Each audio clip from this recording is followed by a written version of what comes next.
On paper, you can find all these signs of economic strength. But for millions of us, something just feels off. Deeply wrong, even.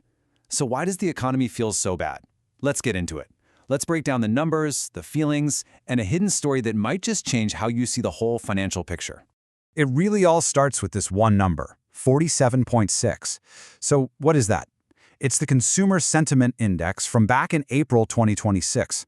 And according to the University of Michigan, it's the lowest level of consumer confidence they have ever recorded. And they started doing this survey way back in 1952. So this isn't just some little dip, It's a historic low that tells us people are deeply, deeply pessimistic about the economy. And that pessimism, it's not just a blip. When the Pew Research Center asked Americans to just, rate the economy, a staggering 72%, that's almost 3 out of every 4 people, said it was only fair or poor. Just 28% see it in a positive light. This isn't a small divide. It's a huge chasm between the official numbers and how people are actually feeling out there. So what's driving all this negativity?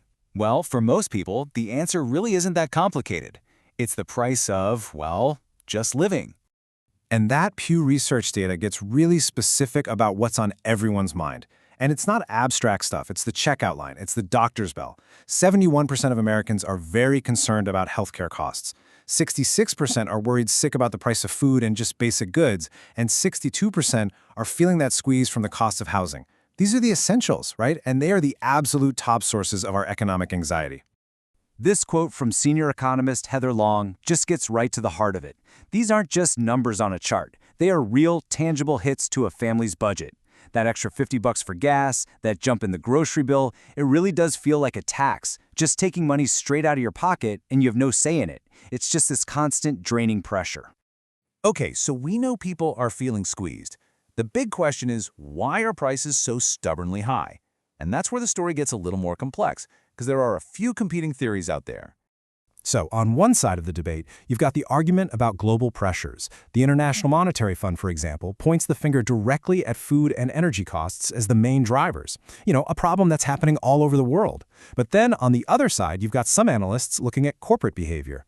They're noting that a lot of companies have seen their profits just soar because they've been able to raise prices even faster than their own cost went up. The truth, it's probably a mix of both, but it just highlights how much disagreement there is on the root cause. But here's the thing. If we only focus on prices, we might be missing half the story. Because while our wallets are definitely feeling the squeeze, something really powerful and honestly often overlooked is happening in the American workforce. It's a shift that might just change how we see the bigger picture. And this other story is all about a